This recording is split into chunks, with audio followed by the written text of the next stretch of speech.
You must excuse me. I've grown quite weary. This hasn't been easy, I know. But you've learned a lesson. A lesson in honesty. Honesty to yourself and honesty to others. That lesson will stand you in good stead all your life. I think we've all learned a good lesson. I've always heard that honesty is the best policy. Now I'm catching on to why that's so, and why that's so, and why that's so. Greetings, dear listeners, and welcome to yet another episode of Tales from Atlantis. We are your hosts, Kurly Tlapoyawa. And Ruben Arellano Tlakatekatl. What is going on, Dr. Tlakatekatl? Nothing much, just the same old, nothing new to report. You had a little trip down to Austin, right? That sounds cool. I like Austin. Austin is a very chill place. It's just 3 hours from here. I don't get to go down as often as I'd like, but it's always a treat to go down and then hop on down to San Marcos from there and visit the Miyakan Garza clan. And so absolutely. That's kind of what we did. Spent time in Austin, spent time in San Marcos. And nice. And the whole family went? The whole family, little weekend getaway. Dope. Visited some bookstores and some record shops because I'm an avid vinyl record collector.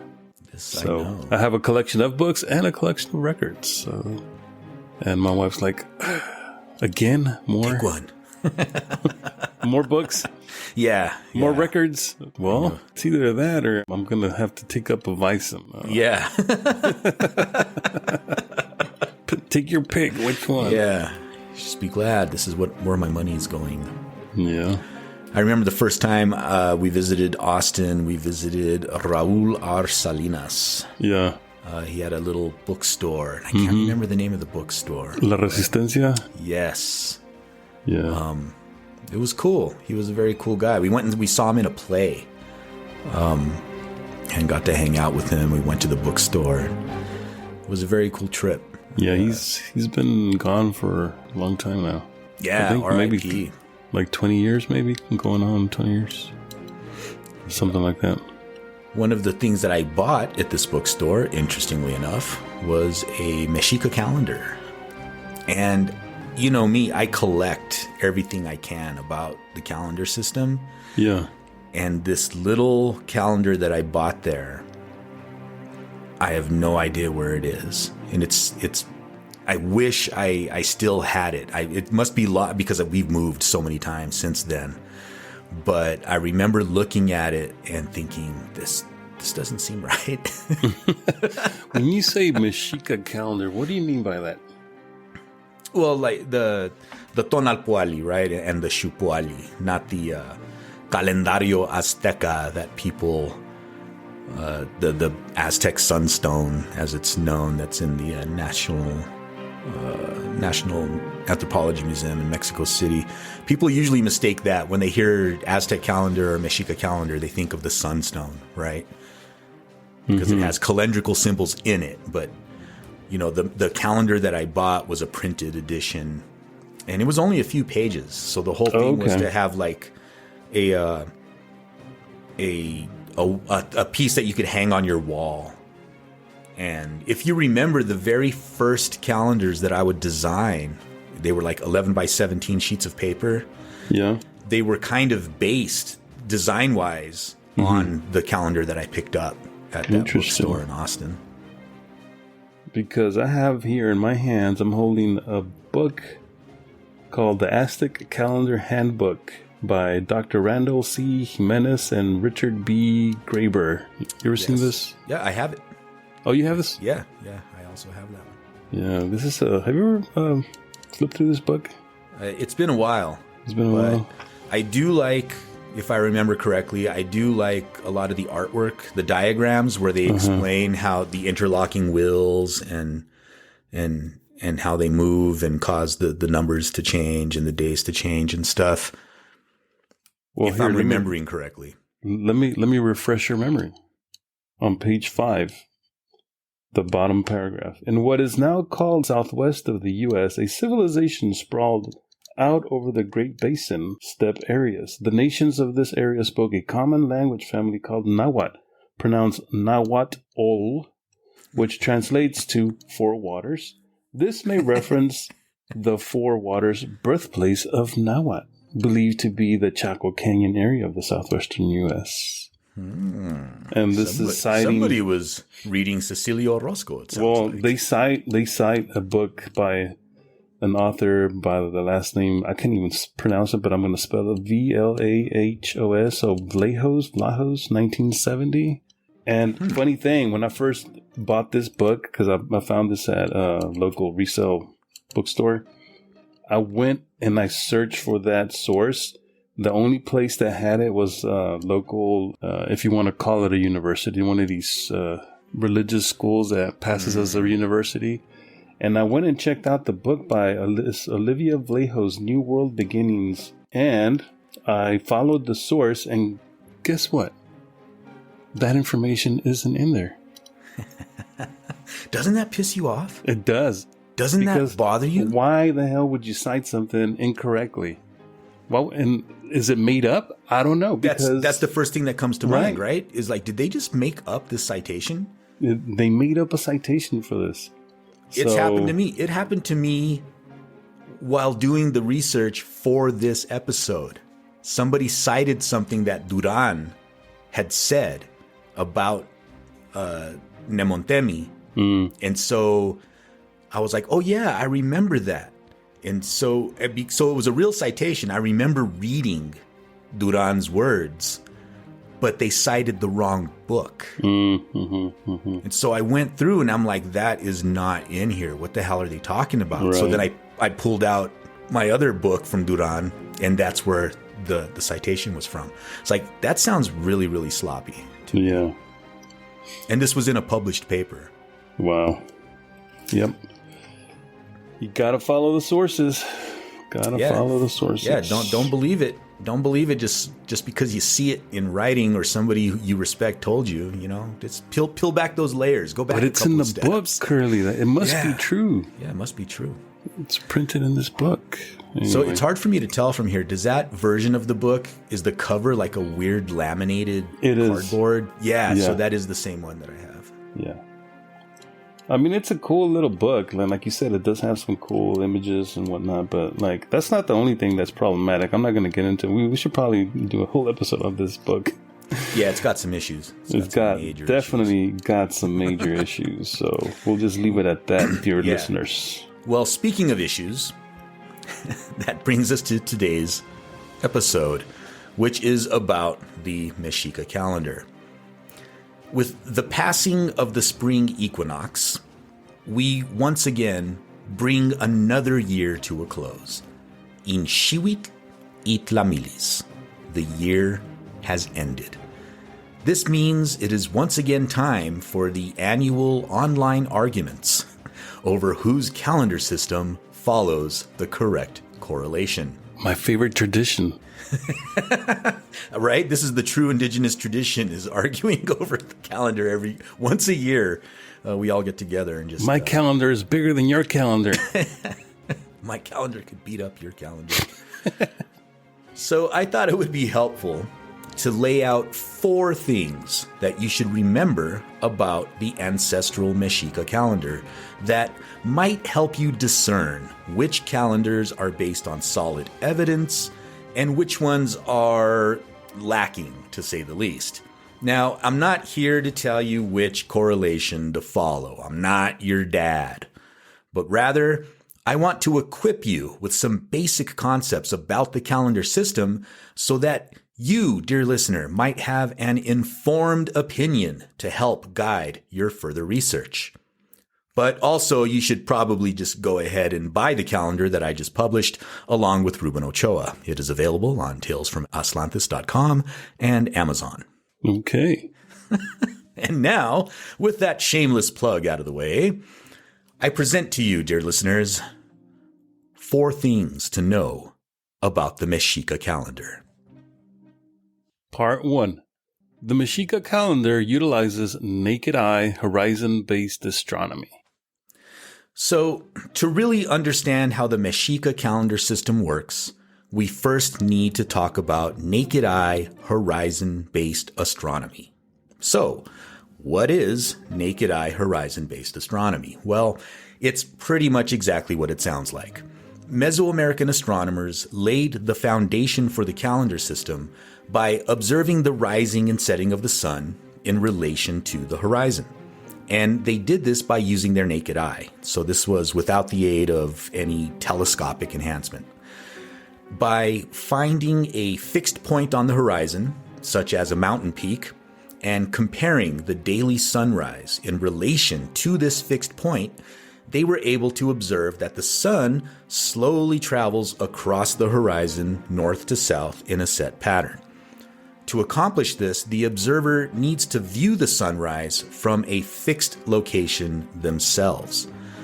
Using this method, the year can be divided into two halves or seasons, using the spring and fall equinoxes as the center point. These two seasons are Xopan, the wet season, and Tonalco, the dry season. By marking a point on the horizon where you can observe sunrise during the spring equinox, the following natural phenomenon occurs. Every day, the sunrise will slowly track across the horizon to the north, eventually coming to a stop during the summer solstice, at which point it will begin to track daily, once again to the south, where it will reach the center point at the fall equinox and then continue on to the south until it stops again at the winter solstice. The sunrise will then once track again to the north, where it will arrive back at the original center point during the spring equinox. So sunrise at equinox, tracks across to the north, summer solstice, sun comes back, another equinox further to the south, winter solstice, and then back. And it will take approximately 365 days for the sun to complete this journey, right? To go from spring equinox and back again.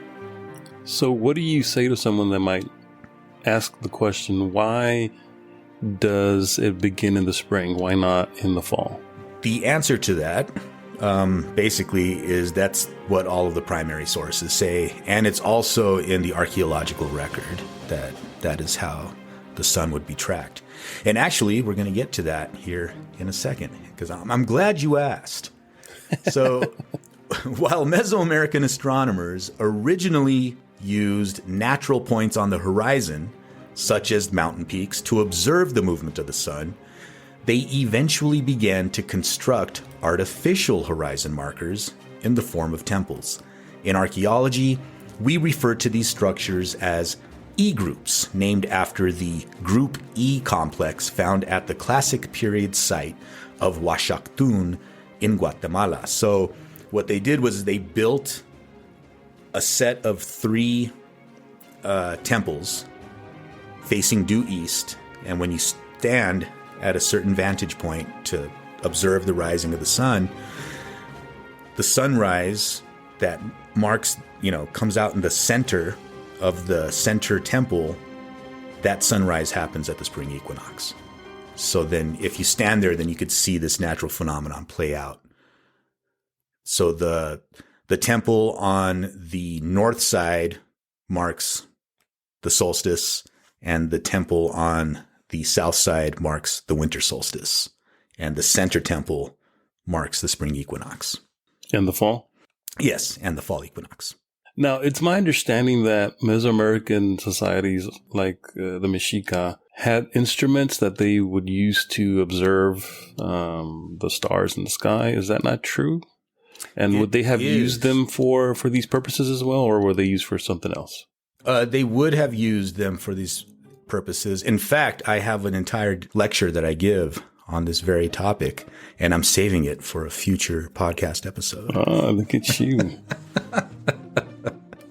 So stay tuned, dear listeners, if you want to know more. That's right. Point 2. Days always begin at sunrise. To eliminate the need for a leap year, which we will get to here in a bit, some in the Azteca tradition have adopted a calendar system that annually shifts the start of each day by around 6 hours.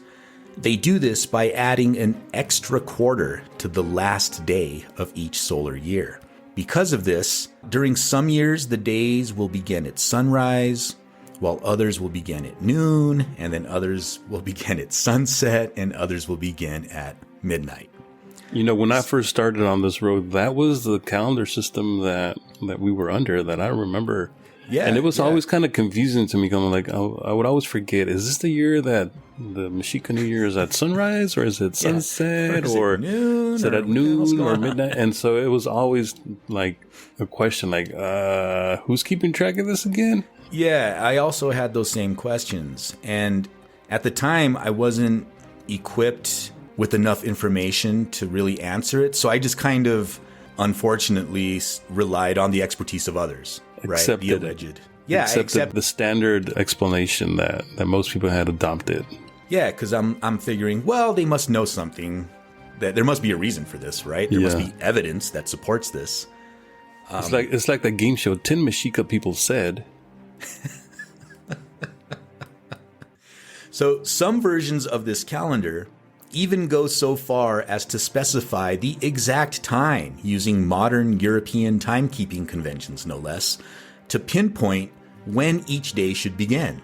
So using this method, Tochtli years begin at 6:45 a.m., Akat years at 12:45 p.m., Tekpat years at 6:45 p.m., and Kali years at 12:45 a.m.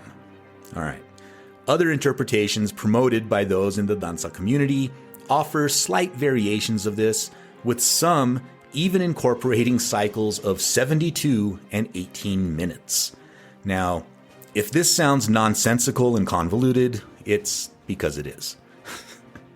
When we measure time by using naked eye horizon-based astronomy to chart the movement of the sun, only 2 solar events are of any real consequence: sunrise and sunset. And of these 2, the sunrise, birth of each day, is the simplest and most logical way of beginning the day.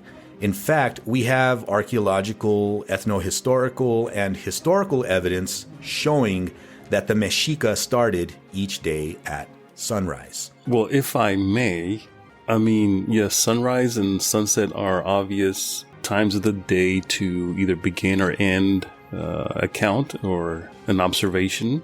But what about midday? I mean, midday is also kind of significant in Mexica cosmology, I mean, why wouldn't midday also count for? Well, I'm speaking strictly in terms of if you're using the horizon to measure the count of your year. Oh, I see. Right. Because if you're looking at the horizon, at the rising, yeah. The rising and the setting is when you would have that vantage point. Makes sense. That's a good explanation. As Diego Duran himself observed, at dawn, when the sun was rising, the priest again sounded his drum, at the hour when bells ring at daybreak today. With this sound he announced the birth of the day, and thus travelers and strangers prepared for their journey according to that signal, as if they had been prohibited from leaving the city until then. Likewise, the farmers, traders, and merchants made themselves ready with that sign, some going to the marketplaces, others to their fields. Women also rose to sweep their homes. Diego Duran, Book of the Gods and Rites and the Ancient Calendar, page 134. And this description of a daily ceremony from the Florentine Codex. Each day when the sun arose, quail were slain and incense was offered. And thus were quail slain. They wrung the necks of the quail, they raised them, dedicating them to the sun. And they greeted the sun, they said, "The sun hath come to emerge. Tonamet, Xiwitl, Tlapoyawa. But how will he go in his way? How will he spend the day? Perhaps something evil will befall his common people." They said unto him, "Perform thy function. Work, O our Lord." And each day was thus done when the sun arose, as had been said. Book 2, page 216.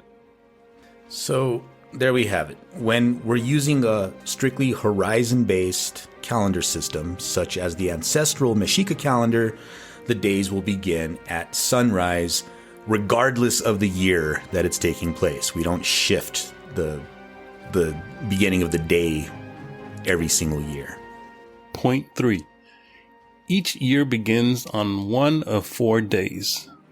So the Mesoamerican calendar consists of 18 months, and I know they're not actually called months, but for the sake of simplicity, I'm calling them months for ease of understanding. I'm sure I'm going to get hate mail anyway. Like, well, actually... So there's 18 months of 20 days and a 19th month of 5 days.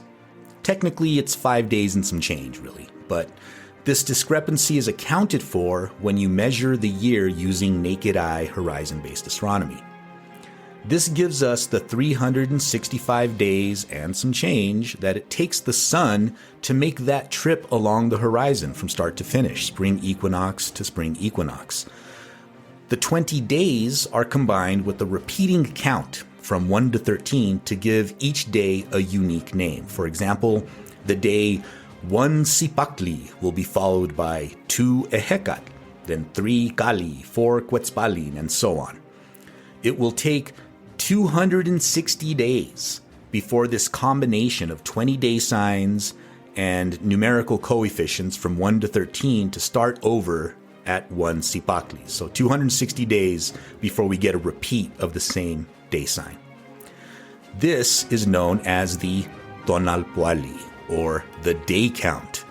This method of naming days is then inserted into the 365-day Xiwitl, or solar year. So a lot of people get confused on this part because there's actually 2 counts going, right? There's the Tonal Pooke and the Xiwitl, but they work together. They're not separate. And the Tonal Pooke is this count of the day names themselves. So Well, the that's Tonal why- Pooke, That's why our ancestors used those 2 gears when they were merging the calendars to show you. exactly. They had these giant gears. Giant gears. That's actually what the sunstone used to be, except now it's missing the It's mixing the gear parts. the teeth along the edge of it, and the giant crank. and the crank. They would stand off to the side. But I mean, all jokes aside, that's a good way of visualizing it, right? Is to see these wheels working together. So additionally, there are 4 types of years, or yearbearers, which continuously rotate one after the other. So like in the Chinese calendar, right, there's the year of the rabbit, the year of the dragon, and so on. But in the Mesoamerican count, there are only 4. There's 4 different types of years. They are Acatl, or reed, Tecpatl, or flint, Cali, or house, and Tochtli, or rabbit. Like the day signs, the yearbearers also have associated numerical coefficients from 1 to 13. So that's how we get the names of the years. 1 Acatl will be followed by 2 Tecpatl, then 3 Cali, 4 Tochtli, 5 Acatl, 6 Tecpatl, 7 Cali, 8 Tochtli, 9 Acatl, and so on. The combination of numbers and yearbearers will keep repeating, and it will take 52 years before we end up back at the beginning with another year called 1 Acatl. This 52-year cycle is known as the Xiwitl, or bundling of years. So, knowing all of this, when we start at the first day of the count, 1 Cipactli, Se Cipactli, 1 Cayman, in the year Se Acatl, or 1 reed, if we use that as the beginning, which is what's documented in all extant codices, and we just count forward without ever stopping, a really cool natural pattern emerges. The 5 days of Nemontemi cause the first day of each year to shift. So this creates a pattern in which, if it's an Acatl year, it will always begin on the day Cipactli. Tecpatl years will start with the day Miquistli, Cali years on Osomatli, and Tochtli years on Coscacuautli. And furthermore, the number of each year will always match that of the first day of the year. So it's really cool. And it's just the way it works. It's just the way it works out. So if the year is 1 Akat, it will start on the day 1 Sipakli. And then the following year will be 2 Tekpat, and that'll start on 2 Mikisli. Then 3 Kali will start on 3 Osomatli. 4 Tochtli will start on 4 Koskakuautli, 5 Akat on 5 Sipakli, and so on. It's just a really cool pattern that comes out. And this is just what naturally happens. You start at the beginning, you count forward without stopping, and all these cool patterns start to emerge. Renowned Mesoamerican archaeologist Celia Nuttall took note of this pattern in her groundbreaking book, Note on the Ancient Calendar System, which she published in 1894. The mass of authentic evidence established the employment of a solar calendar in which the years Akat, Tekpat, Kali, and Tochtli began respectively on days Sipakli, Mikisli, Osomatli, and Koskakuautli. This order is recorded by Sahagún, Duran, Gama, Humboldt, Ramirez, Orozco Iberra, and Chavero, who remarks that it is observed in the Vatican, Borgian, and Telleriano Remenses codices and is adopted by their interpreters, Fabregat, Rios, and others. Note on the Ancient Calendar System, Celia Nuttall, page 6. So, basically, if a Mexica calendar correlation starts each and every year with the same day sign, you might be in for a bad time. Wah, wah, wah. You like that? I couldn't resist.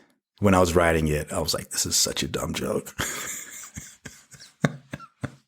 Kind of like my bad dad jokes that I make in class, and all the students stare at me like, what?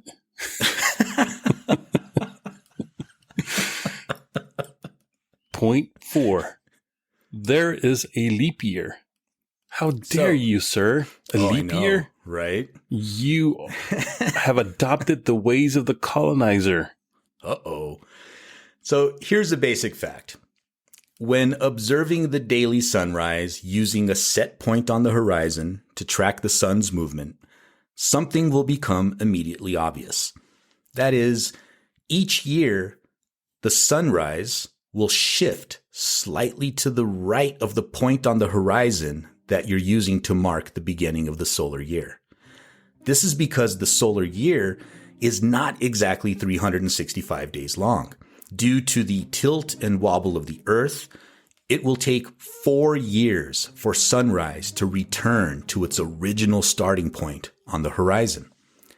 This natural phenomenon of the solar year shifting by roughly a quarter of a day each year causes an entire extra day to occur every 4 years before the sun returns to its original starting point. During the 16th century, Diego Duran observed the significant role played by the native calendar in indigenous communities, enabling them to determine the appropriate timing for agricultural tasks such as sowing, harvesting, tilling, and cultivating the cornfields. He also noted that Mexica farmers strictly followed the calendrically based instructions of their elders to plant and harvest their fields, and they would not start their farming activities without their approval. I mean, think about it. Leaving out a leap year would cause the calendar to shift by 20 days over 80 years. So 20 days, that's one of the months in the calendar system. You would lose, it would shift off of those, and it would only take 80 years for that shift to happen. All agricultural cycles and their associated ceremonies would fall completely out of alignment with the seasons that they are tied to. So by now, it should be obvious. If you track the movement of the sun across the horizon, the leap year just naturally occurs every 4 years. It's just something that the sun does. But what do the historical documents say? Well, the cronistas themselves were careful to note that the Mexica calendar did in fact utilize a leap year. For example, there is conjecture that when they pierced the boys' and girls' ear, which was every 4 years, they set aside 6 days of Nemontemi, and it is the same as the bisextile, which we observe every 4 years. Book 2, Chapter 19, page 35. And that was from the Florentine Codex. And also from the Florentine Codex, we have... As to what he saith, that they lacked the leap year, it is wrong, because in the count which may be called a true calendar, they count 365 days, and once every 4 years they counted 366 days with a feast, which for this reason they observed every 4 years. Florentine Codex, Book 4, Appendix, page 141. Diego Duran also noted the use of the leap year. These people observed the leap year much as we do. Diego Duran, Book of the Gods and Rites and the Ancient Calendar, page 469. So as the Mexica used a calendar system that they inherited from prior ethnic groups, and thus it was common throughout Mesoamerica, we can infer that the use of a leap year was a long-standing feature of Mesoamerican timekeeping. Otherwise, everything would have been thrown off entirely. Here we see the Spanish priest and burner of Maya sacred objects, Diego de Landa. Guy's an asshole. But he wrote a book where he comments on the Maya use of the leap year. The other kind of month consisted of 20 days and was called Huinal Huneque. The complete year consisted of 18 months plus 5 days and 6 hours. With these 6 hours, they made an additional day every 4 years, so that they had a 366 day every 4th year.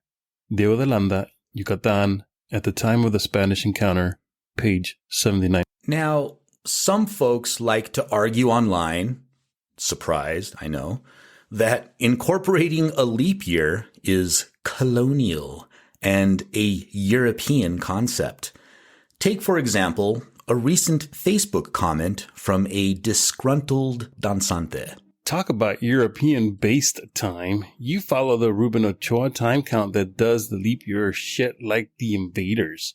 That is the ultimate example of cultural contamination. Well, to this I say bullshit. An extra day is literally something that naturally occurs and which can be observed if you, take the time to go outside and watch the rising of the sun every day as it tracks across the horizon. If you do this for 4 years in a row, which I have, you will see it for yourself. The idea that our ancestors were incapable of recognizing this natural occurrence, right? They were just too stupid, or that they simply chose to ignore it despite developing a calendar anchored to seasonal events is naive at best and borderline racist at worst. It just really pisses me off, this thought that our ancestors developed this entire complex calendrical system that ties, the patterns of the seasons into the ceremonies and when you planted and when you harvested, when you danced, and then just chose to throw all of that shit out the window because they weren't going to count the sun correctly. I think what's going on here, people who have followed a certain particular correlation and now, you have Ochoa's correlation will have noticed the big difference. And so because they're so invested in that specific correlation that they've used for, at least a couple of decades, maybe even more than that, 3-4 decades, it's hard to give it up because that's all you know. And right? Like, and to clarify, I said borderline racist, not in response to this danzante, but because I've seen Eurocentric pseudo-historians try to dunk on Mesoamerican timekeeping by specifically saying that they were too dumb to know that there should have been a leap year. Others in the Danza Azteca community, they'll just rationalize why they refuse to accept a calendar correlation that contradicts the one endorsed by their particular calpulli. On more than one occasion, I have been told, it's okay to have all of these different correlations, just pick the one that works for you energetically, man. It isn't the indigenous way to argue over which correlation is correct, dude. Wow. But is this true? did our ancestors really not care if we followed a calendar that does not align with the seasons? Well, let's take a look for ourselves. The following passage is from the Huehuetlactoli, the ancient words of our ancestors, as recorded in the Florentine Codex by Nahua nobility. This particular passage speaks about the importance of the calendar keepers, or individuals known as Tonal Pooke. The Tonal Pooke is a wise man, an owner of books and writings. The good Tonal Pooke is one who reads the day signs for one, who examines, who remembers their meaning. He reads the day signs, he brings them to one's attention. The bad Tonal Pooke is a deceiver, a mocker, a false speaker, a hypocrite, a diabolical, a scandalous speaker. He disturbs, confounds, beguiles, deceives others. Florentine Codex, Book 10, 9th chapter, page 31. Sounds like they kind of did care. So which one are you, Kurly? Which one are you? Are you the good Tonal Pooke or the... I don't know. I'm sure people who listen to this podcast, some of them are going to be like, well, Kurly's the bad Tonal Pooke. Well, duh. You're Saruman. Yeah. So let me close with this. You don't have to believe me, but you should probably believe the sun. Badooch. So yeah, here's something that's really interesting. The online fighting hasn't been as bad this year with all the arguments over the correlations. And I would like to think that this has something to do with a large number, well, maybe not a large number, a number of calpulis, danza grupos, are adopting, if not adopting, the calendar that Ruben Ochoa and that we've published. If they're not directly adopting it, then they're at least questioning which calendar correlation they should be using. And so I'm seeing more open-mindedness, surprisingly. And hey, it's awesome, right? To see less people just jumping down each other's throats and fighting tooth and nail. But I have the quote here in this episode from that one danzante who's really pissed off. Yeah, it sounds like that there's a different correlation. Man. But arguments like this are becoming fewer and more far between. Could it be, though? I mean, if people are like me in certain ways, like I'm tired of social media. I don't know about you. It could be that too. I'm just like, I'm not hardly on it anymore. I'm no longer on the app formerly known as Twitter. I'm not active there. On Facebook, I just kind of, pop in every now and then when I get a message or when I'm posting something on the Tales from Astantes page. But I mean, really, I'm not on there that much. So I think people are finally getting tired of all these online arguments. It could be, but there's some people who just love to argue, though, right? And they're usually the most vocal, the ones who'll jump on the type that write letters to the editor of newspapers. You know what I mean? The slacktivists, yeah. Yeah, they'll always be there, I think. But I think you're right. I don't get online as much. Apart from promoting the podcast and promoting the work that we're doing, I don't really, and I used to back in the day, man, I would jump on and just fucking argue with people until the cows came home. But it wasn't accomplishing anything, right? And you just get tired of it.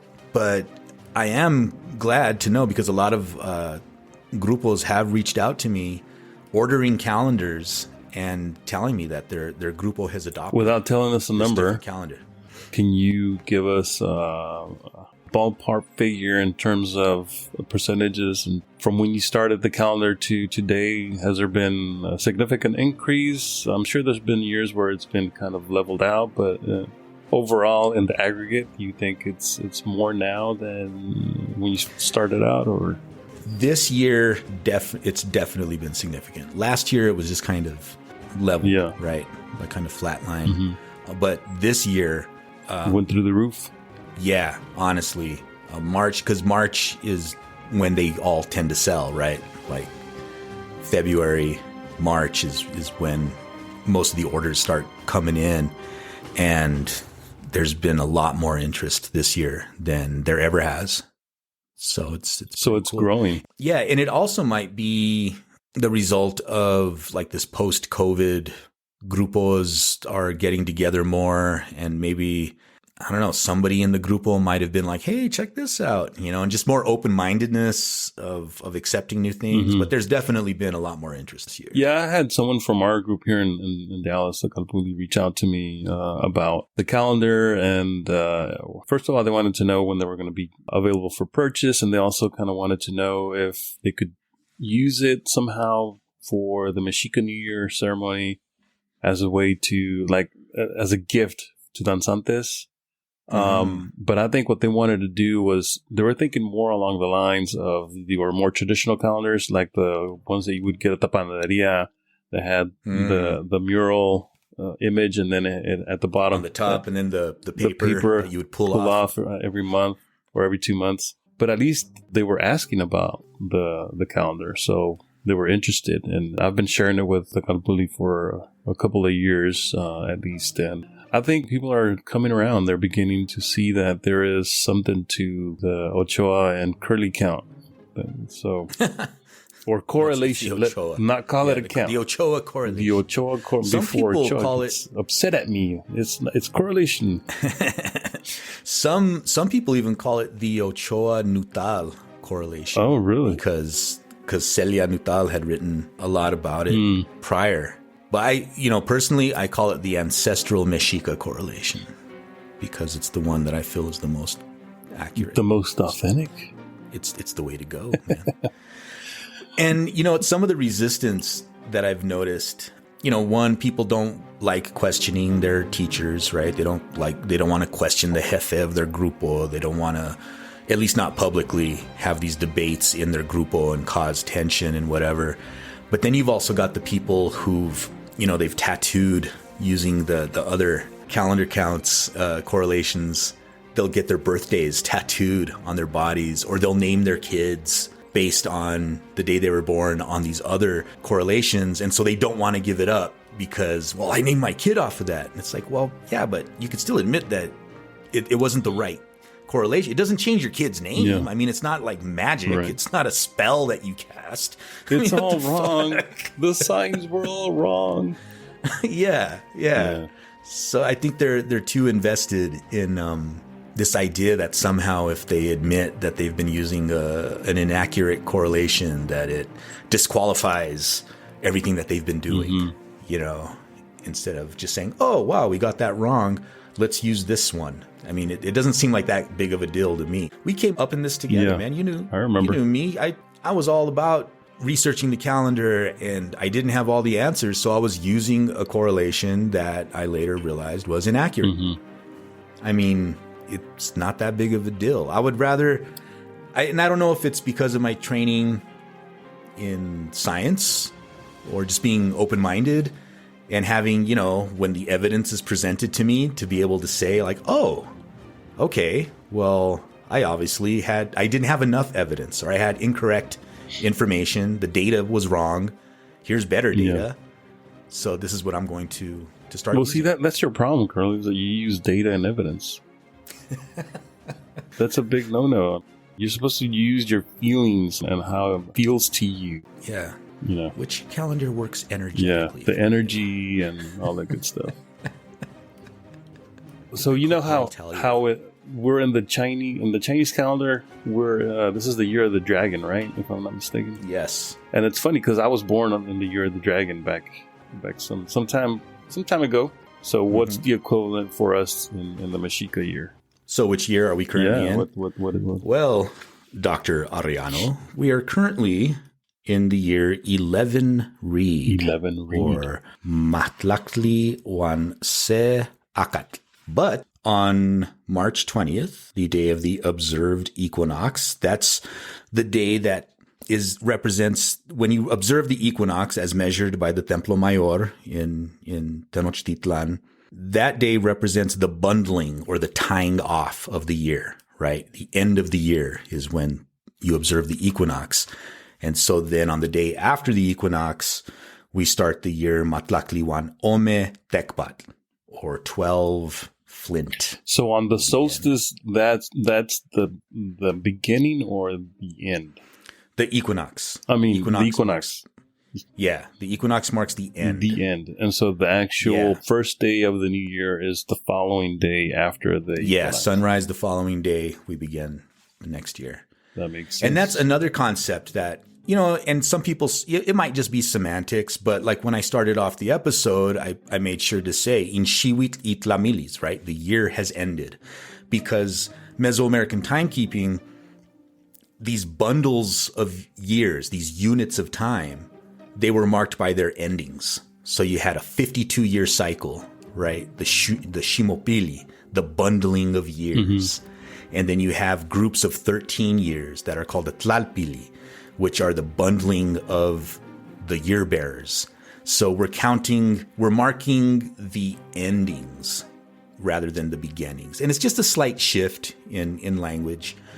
But, you know, we'll still say Happy Mexika New Year because, you know, that's the way people talk. But, you know, strictly speaking, it's the ends. It's the tying off of units of time. So it should actually be Happy Mexika End Year? Yeah.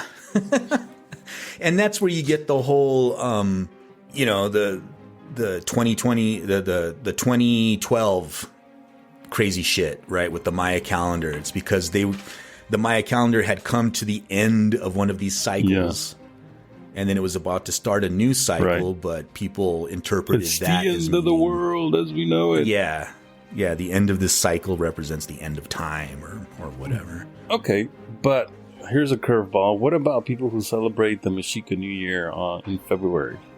Because it's already passed.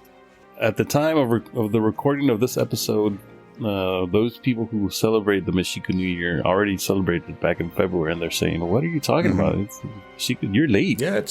Yeah, you're late. And I think is it Alfonso Caso? I believe so. Yeah. And then even then, there's some disagreement because some people will do it February 2nd, and then some will do it February 23rd. I've heard the 12th, but I don't know. The 12th, really? Yeah. And as far as I know, the February 2nd thing is tied to Candlemas. It's tied to a strictly Christian tradition. Okay, now hear me out. What if before the invasion, the day that corresponds to February the 2nd in our calendar, was there some kind of significant event that was then sort of masked under the European calendar and religion? I mean, there's no passed off as Candlemas. Was there something that you can think of for that day? Not offhand. Like any astronomical event, right, that would occur on those days. And it's my understanding that the people who celebrate the Mexika New Year in February, especially the 12th, they're marking the beginning of the agricultural year. But what do you know? What are they using though? I have no idea. Mark that. No idea. Like what celestial event or what? That's a good question. So I have no idea. Yeah, well, I'll look into it. I will endeavor to find the answer to that question. Because that's what we do here. What do we do here again? We look for the truth, my friend. What is the truth? Well, the truth, it's like medicine. It doesn't always taste good, but it is always good for you. Happy Mexika New Year, everyone. Well, hundreds of people and dancers in Latin American tribes gathered to give offerings during the Mexika New Year. This is a part of the Aztec New Year celebrations going on in San Jose. Organizers telling KION that the event is a celebration of Native American cultures and the Aztec calendar. Thousands of dancers gathering here for this year's ceremony, families carrying on those traditions passed down from one generation to the next. We put a lot of love into making the trajes and like little details, and what me and my siblings and my mom always do is we make our trajes really similar, so we're kind of matching in a way so you can like kind of tell us that, oh, they're together. 1 year on the Aztec calendar is about 18 months. Families from the Central Coast also participating in the events held again in San Jose over the weekend. Stay with us.